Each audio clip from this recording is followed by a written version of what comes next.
Bad sales breath can honestly destroy any business. It can absolutely kill your conversions. It only needs to get picked up once by the consumer for them to decide that the product's not for them. But if done correctly, you can have the highest converting, most long-term sales process that you've ever seen.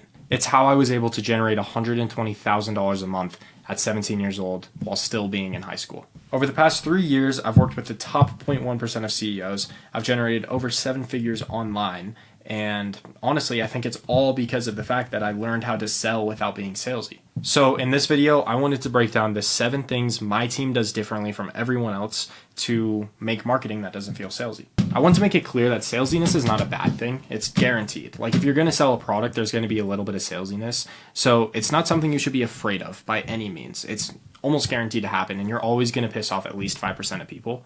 But in this video, I want to explain how my team avoids that bad sales breath that causes a customer who otherwise would have bought your product to say no, or maybe someone who otherwise would have said no to actually buy your product. So first things first, you need to understand your market sophistication. Market sophistication is just basically how knowledgeable your niche is, like how used to selling are they? How long have they been in this game? For example, someone at the bottom who is not sophisticated at all would not know what a VSL is, but someone at the hyper end would know, okay, I'm going to assume after I fill out this application, I book a call, and then I'm going to see 6 breakout videos, and then they're going to hit me up, and then they're going to get me on a sales call, and it's going to be this framework. So it's basically how used to the prospect is to traditional marketing. So someone who's more sophisticated is going to see the commonalities between you and other offers. That doesn't mean that it's harder to sell to them. In some instances, it's actually easier to sell to them, but you just have to know where they're at so that you can prepare your marketing in accordance. So let's rank some ideas. So webinars right now are fairly sophisticated, right? Like most people know that there's going to be a pitch at the end. Automated webinars are very sophisticated. People can feel that it's automated and they're like, okay, this is just a pitch.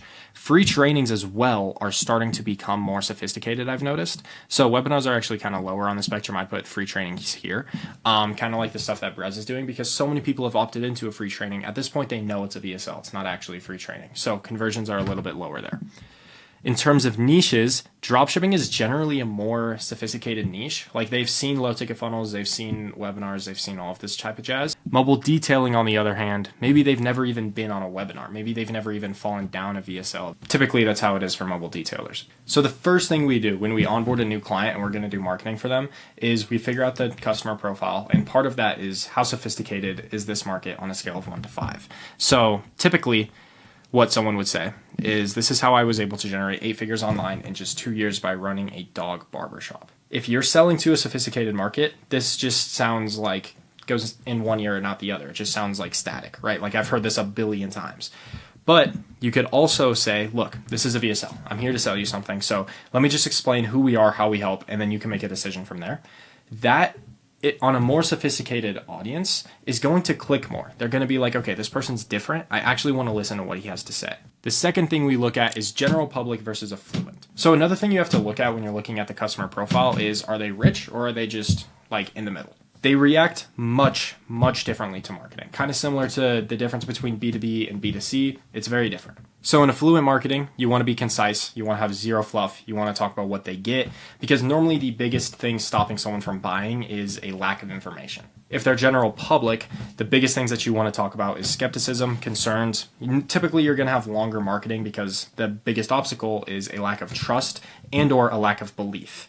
Whether it's a lack of trust in the person who's selling them, the lack of trust in the actual vehicle, so what's going to get them from point A to point B, or even a lack of trust or belief in themselves. Now that we understand the customer profile, I'm going to get more into the actual copywriting of things. So next is transparency. Now we're very open to questions and concerns in our copywriting. So things that we actually think they're thinking. So like, oh, if you're so successful with the business model, why are you selling a mentorship? Well, we'll literally address that. We'll be like, oh, well, we have a mission and it's more fulfilling to us than just running another store, because I've done this 100 times.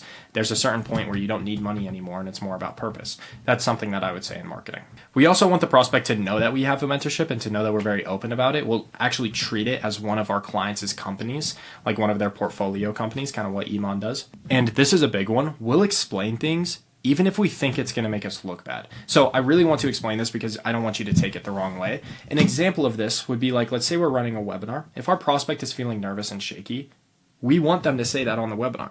We want them to be like, guys, I'm really nervous. Mr. Beast and Alex Hormozi have been talking about this recently, but there was a soccer game, celebrities against celebrities. When actors came out, there was a little bit of applause. When short form content creators came out, there was more applause. When long form content creators came out, roaring in the crowd. But when streamers came out, it was absolutely berserk. The reason for this being is because you're getting closer and closer to raw. You're getting farther and farther from scripted. So if you can break that fourth wall, you can be genuine and embarrassing and cringe. It works really well. So typical marketing would be like, fourth thing we'll talk about is the only thing you need to do to change your life, the one decision you need to make. How we would rather do it is at the end of this webinar, I'm going to sell you something. But if you don't like the free value, you can click off, leave a bad review, tell everyone I suck. Does that sound fair enough? That's how we would go for the second. Moving on. A big red flag is when something doesn't make sense. Immediately that tells the prospect that you're just saying this to get them to buy something. If it can't click in their brain, then they're like, why is this person saying this?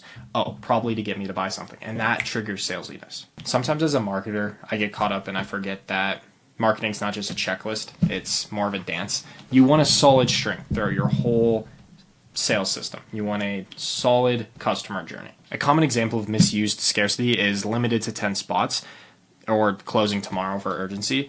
I mean, there's no justification there. You're not logically justifying why you're doing these things, and so people know that you're just saying this to sell them on something. How we would do it is by saying, because our partnership agency only agreed to take on 10 clients, that's like if one of the features of your offer is like done for you ads or something, and that partnership agency who's doing it for you only agreed to take on 10 clients. Or because the mastermind is in January and we need to know the exact number of people coming.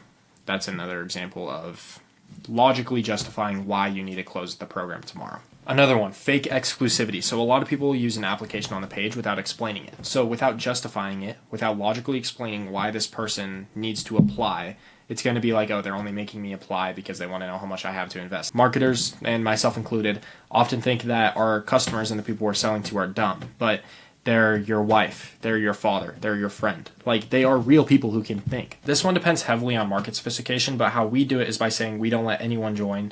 You need to apply because we want to make sure our product can benefit you. Otherwise, it's just a waste of both of our times. This isn't limited to just offers either. So in objection handling and propaganda, typically people will say something like, you're falling behind. You can't expect to have time to do this. Do you want to be a failure or do you want to be the best version of yourself? We'll say something like, you're already behind. Studies show that the cost of living is increasing 1.3 times faster than the minimum wage exponentially. So using data is a great way to logically justifying the stuff that you're saying so that the person believes it to be true and not think that you're just saying it to sell them on something. Now, moving on to the big one. This is probably the reason you clicked on the video. This is probably the number one thing you're doing wrong, and this is honestly, out of the 7, what got me to 120K a month. This one doesn't apply to affluent markets, so if you're targeting affluent demographics, you can skip this chapter. But if you're targeting general public, this one definitely applies. The number one way we successfully market to prospects without being salesy is by being indirect. So 3 examples of us doing this. First of all, in value justification. So I have this written on my whiteboard. A person only does something if they believe it benefits them in some way. I think you should memorize this because it's true to everything. Like, people only do anything if it somehow benefits them. Every single action is determined on whether it benefits them or not.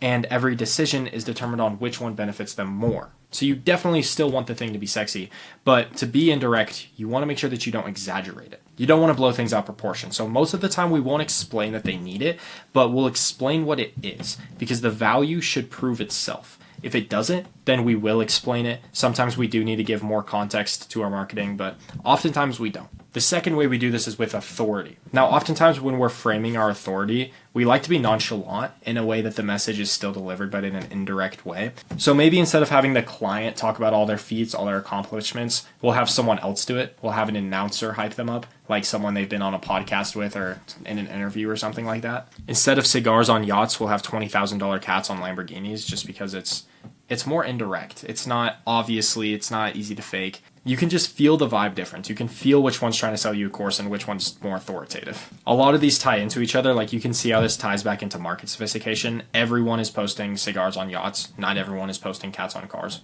Another example is, like, instead of posing with the 10-figure CEO, we'll have the 10-figure CEO in the background as if like they've been in the same room together and they're Hopefully that makes sense. Another amazing way to build authority that my team found is storytelling, because people don't really like the cocky guy who's just talking about his accomplishments like, oh, I've done this, but people love a come up story. It's literally the difference between night and day. People love stories. It's like the difference between, oh, you're just trying to sell me something, you're just telling me this so that I believe you, and oh, that was really entertaining to listen to, I accidentally got caught in that story. Another big way we do this is by not over explaining accomplishments. So bought my dream house by exiting an 8-figure business is kind of salesy. Exited this business for $20 million, way shorter, way more nonchalant, and it's still an 8-figure business, but way more authoritative. Now, third, belief implanting. We use belief implanting a lot, whether it's to have the customer have more faith in themselves, the vehicle, the client, like I said earlier, or just to give them the right mindset, the right principles, the right information they need to convert. However, if you're just direct and you just tell them what they need to know, it's usually not going to click. So the way we do it indirectly is by using analogies. So we'll do this by kind of zooming out and using third-person point of views instead of first-person point of view. So instead of putting it into their shoes, we have them acknowledge it in someone else's shoes. So here's why I value time more than money instead of here's why you should value time more than money. I've just seen so many people say, you need to do this, you need to believe that, you need to do that.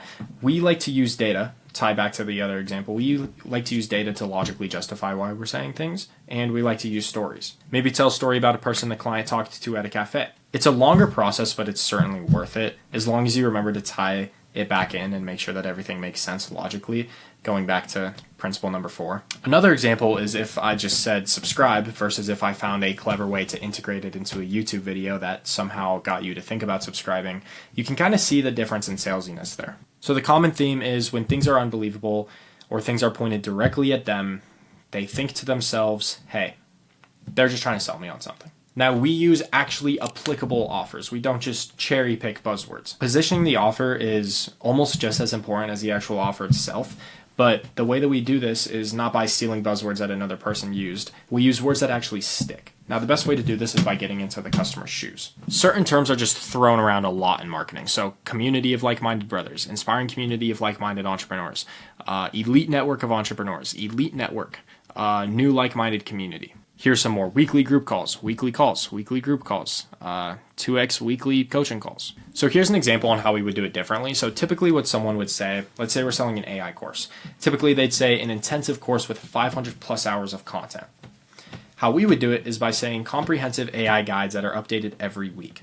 Now, most people want to learn about AI because they feel like they're falling behind. They want to grow with AI. So 500 plus hours of content is overwhelming. Like, no one wants to go through all of that to finally grasp AI, but comprehensive guides that are updated every week, so that way it evolves with AI, actually sticks in their mind. Another one, let's say you're running a web design agency. A typical way of selling someone would be by saying jaw-dropping, stunning visuals, but how we would do it is by saying smooth, silky, frictionless funnel. Like, silky's not really paired in the same sentence as funnel very often, but when I say that, a funnel comes to your mind. Now look, this one probably most of you guys aren't going to do, but if you do it well, you don't have to worry about the other 6.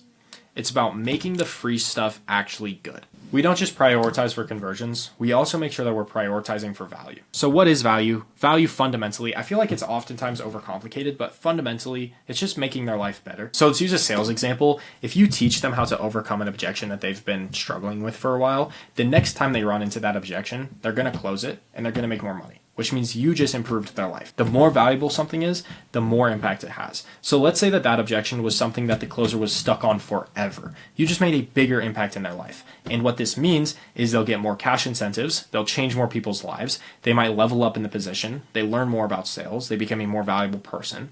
So you can see how much impact there is there and how valuable that would be for them. I always tell my clients to put a lot of effort into the free stuff because what this tells the prospect, even if they don't consume it, even if they just see the value or they hear someone else talk about it, it tells the prospect that we're just there to help. We're not there to convert them on something. We're just genuinely there to help. And honestly, this applies to all low-ticket products, all mid-ticket products, every other product in your funnel that's not your main product. Because if they buy something and it doesn't help them, they're going to realize, oh, they just blew out this offer out of proportion so that I would buy their product. But if you do the opposite, you over-deliver and you under-promise, then what they're going to think to themselves is, oh, this guy's here to help. And then they're going to buy your next product and your next product and your next one and your next one. So this is the 7 things my agency does differently to make sure my clients make a shit ton of money without selling out or destroying their long-term brand image. I don't really care who you are watching this. Click below this video, click on my Instagram, shoot me a DM. I would absolutely love to connect.